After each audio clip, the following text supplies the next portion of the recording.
دعوت دینا۔ جن جن لوگوں نے اپنے ایمان کا اظہار کیا، جناب بلال، خباب بن عرط اور اس کے علاوہ اور کئی ایسے صحابہ ہیں جن پر مکہ کے مشرکین تپتے ہوئے صحرا میں پتھر گرم کر کے ان کے اوپر رکھتے تھے،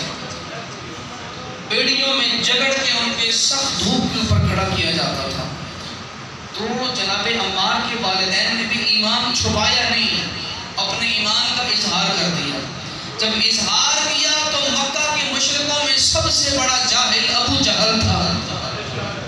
اس نے ان کے بابا کو، ان کی والدہ کو ظلم و ستم کا نشانہ بنایا۔ تاریخ کہتی ہے جناب عمار کی آنکھوں کے سامنے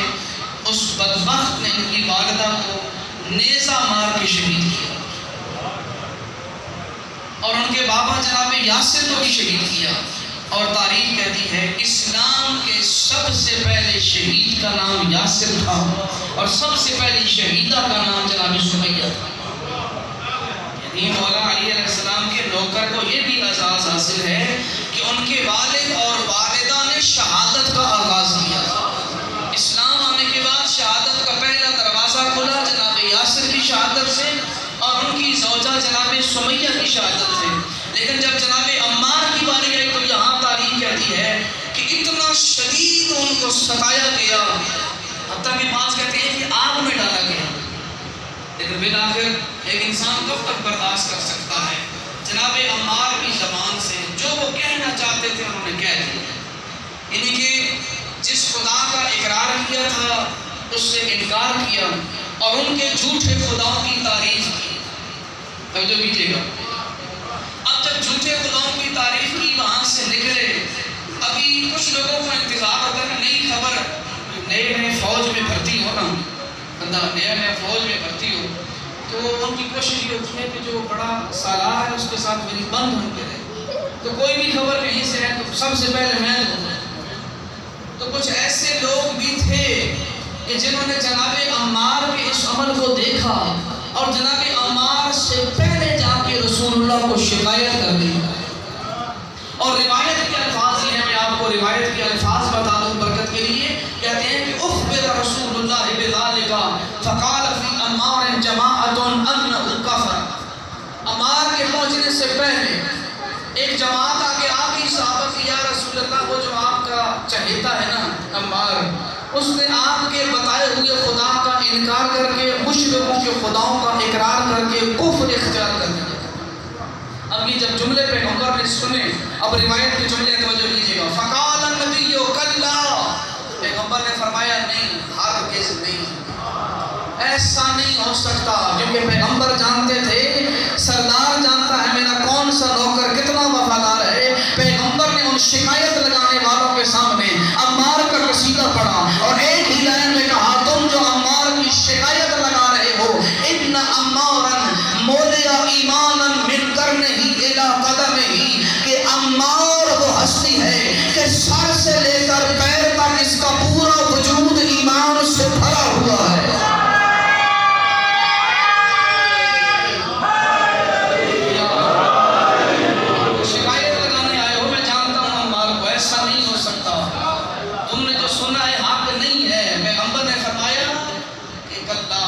ایسی بات نہیں ہے، کہتے ہیں مولیا ایمانن من کرنہ الی قدمہ، کہتے ہیں سر سے لے کر پاؤں تک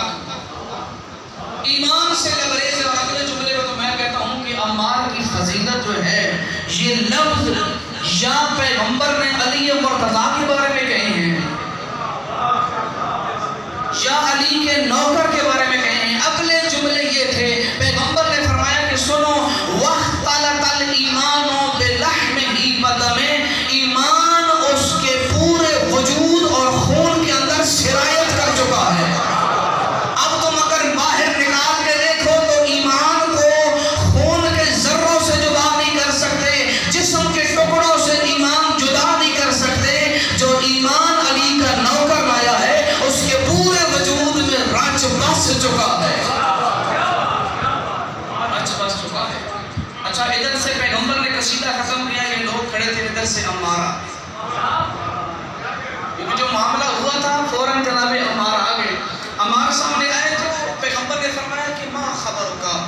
بارے میں ایک خبر سنی ہے، تو کیا کہتا ہے اس کے بارے میں؟ کہتے ہیں کہ اس وقت جناب عمار نے سر جھکا کے اظہار کیا کہ یا رسول اللہ وہ مجھے چھوڑ نہیں رہے تھے، وہ مجھے مارنے کے درپے تھے، انہوں نے میری ماں کو بھی مار دیا، انہوں نے میرے بابا کو بھی شہید کر دیا، میرے پاس اور کوئی چارہ نہیں تھا یا رسول اللہ، میرے پاس ایک ہی حل تھا، میں آپ کے لائے ہوئے دین کا انکار کرتا، ان کے جھوٹے خداؤں کا اقرار کرتا، سر جھکا کے شرمندہ ہو کے کہا یا رسول اللہ میں نے جیسا انہوں نے کہا، اب لطف لیجیے گا، جیسا کہا میں نے ویسے کر دیا۔ اب تاریخ کہتی ہے پیغمبر نے جب یہ الفاظ سنے قریب گئے، عمار کے سامنے جا کے فصار رسول اللہ ینصح عینیہ، عمار کا سر اٹھا کے اپنی چادر تطہیر کے ساتھ اس کی پیشانی سے پسینہ صاف کر کے رسول نے کہا عمار گھبرا نہیں، ان عادوا لگا فاغلهم بما قلت، اگر پھر بھی پکڑے تو پھر مجھ سے برات کر دینا، میں تجھ سے راضی ہوں۔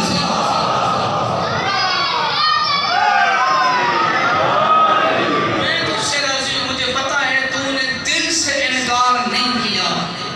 تو نے تقیہ کیا ہے، تو نے اپنی جان بچائی ہے، اور اس کا مطلب ہے کہ اسلام کے اندر دیکھیں کتنا بڑا اعزاز ہے، شہادت کا دروازہ کھولا ہے تو ماں اور باپ نے، اور تقیہ جیسے عظیم عمل کا دروازہ کھولا ہے تو جناب عمار نے۔ اور آپ جانیں گے جناب عمار کی اس بات کے اوپر اللہ نے قرآن میں آیت نازل کی۔ اب دیکھیں کتنا بڑا اعزاز، شکایت لگانے والوں کے لیے میرے خیال میں اتنی سزا کافی ہے کہ رسول نے ردائے عصمت کے ساتھ ان کی پیشانی صاف کی ہے، دوبارہ کہنے کی اجازت بھی دی ہے، اور اوپر سے رب نے قرآن کی آیت بھی نازل کر دی، اور قرآن کیا کہہ